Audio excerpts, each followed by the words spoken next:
Hello, my name is Marie. As part of my application for the Masters in Management, I'm going to present to you how I envision the city of the future. To start this presentation, I will set the structure as I clarify the idea of city of the future. Then I will analyze the city using the aforementioned structure and some attributes. As I conclude the presentation, I will highlight the challenges.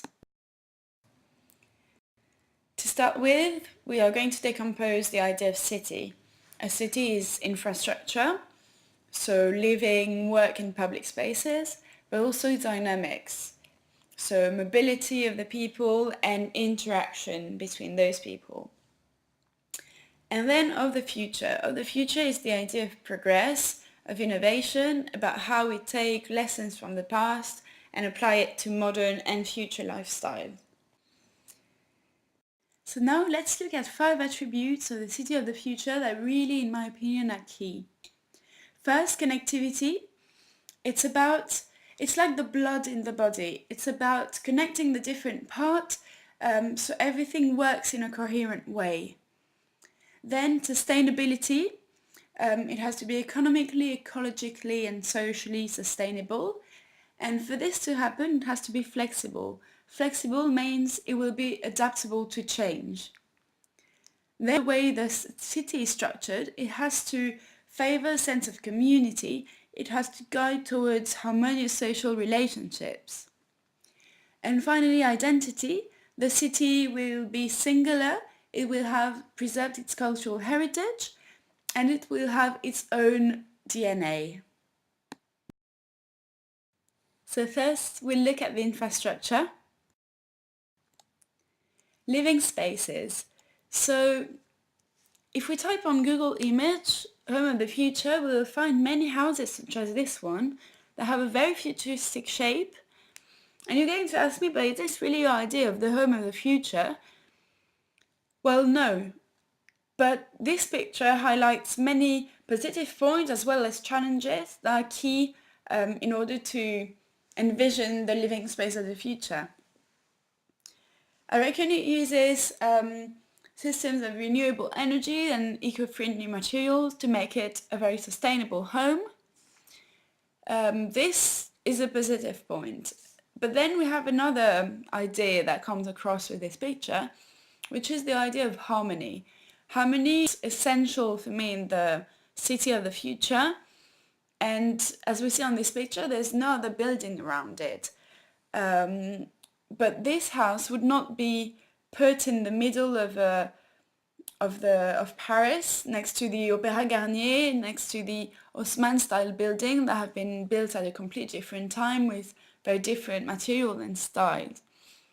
This leads us to the idea that making the city of the future is not only about the architecture, but it's also improving current cities from the inside, from inside the home. The city of the future is going to have to be able to cope with a growing population, and thus we have to look at this issue of space. This leads us to a case study. I looked at the idea of the tiny house.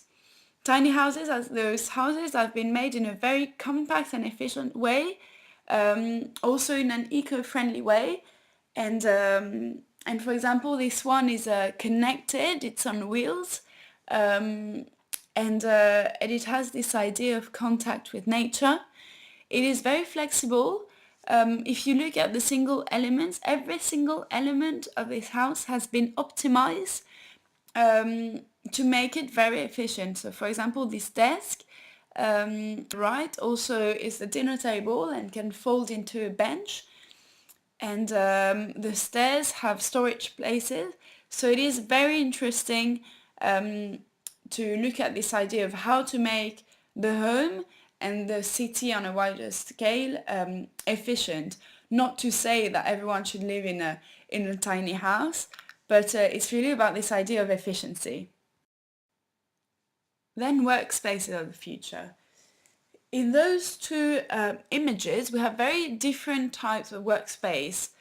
And I feel like the second image is inspiring in building the workspaces of the future.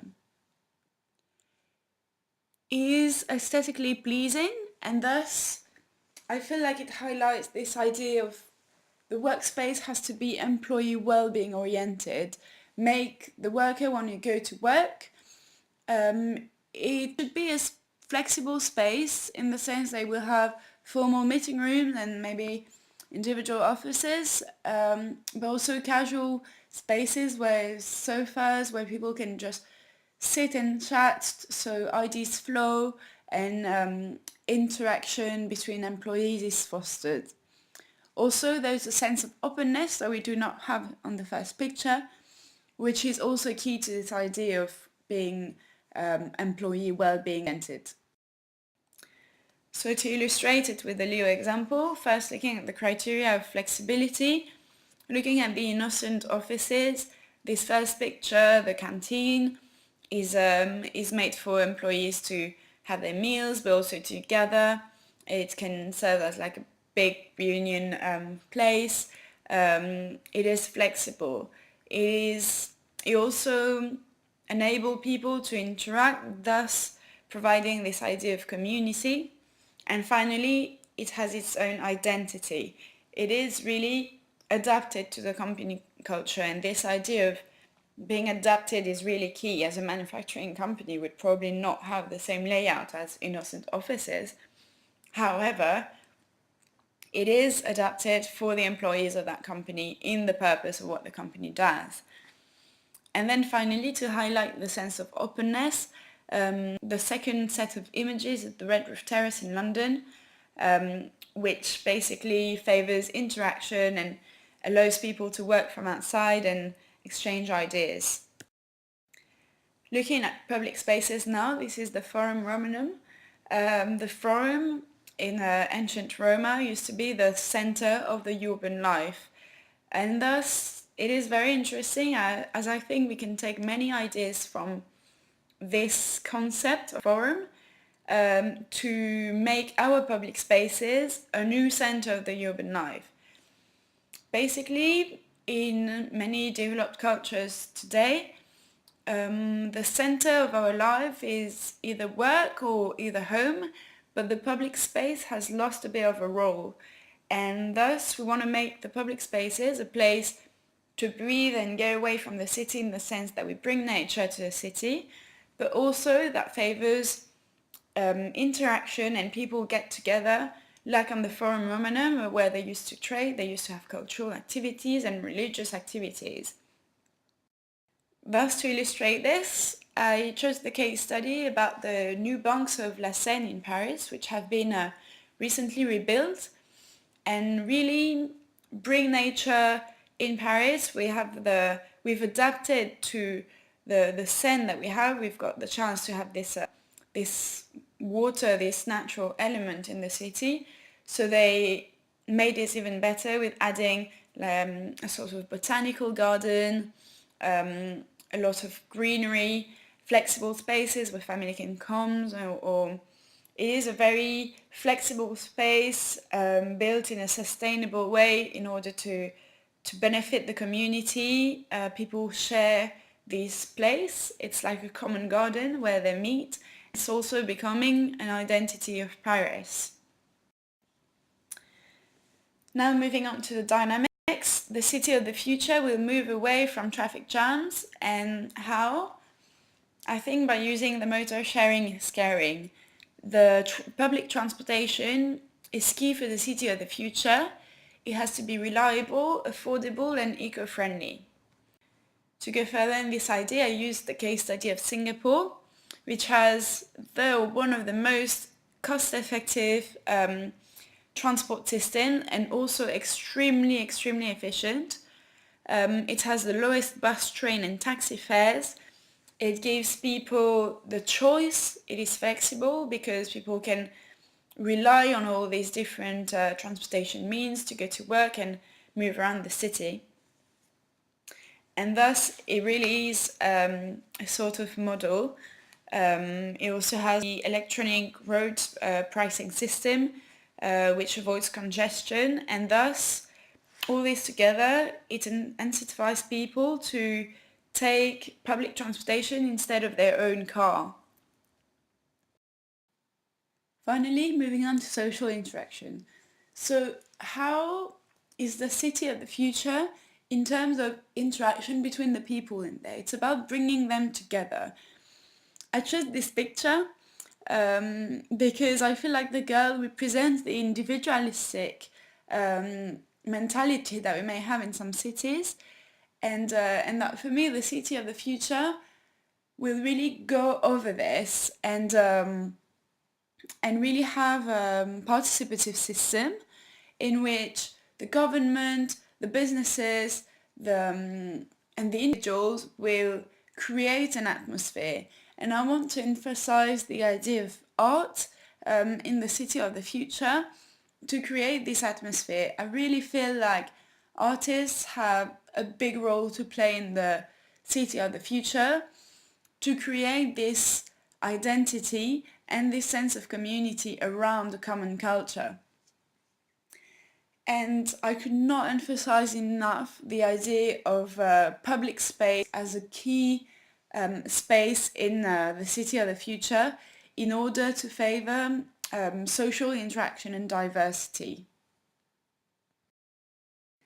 This is why I decided to reuse the case study that we used for public spaces, which was the new banks of la Seine, and to show how in this space it is extremely flexible in the sense that there's a fitness party happening at the place where later people can have picnic or install an art exhibition like the bottom left corner picture.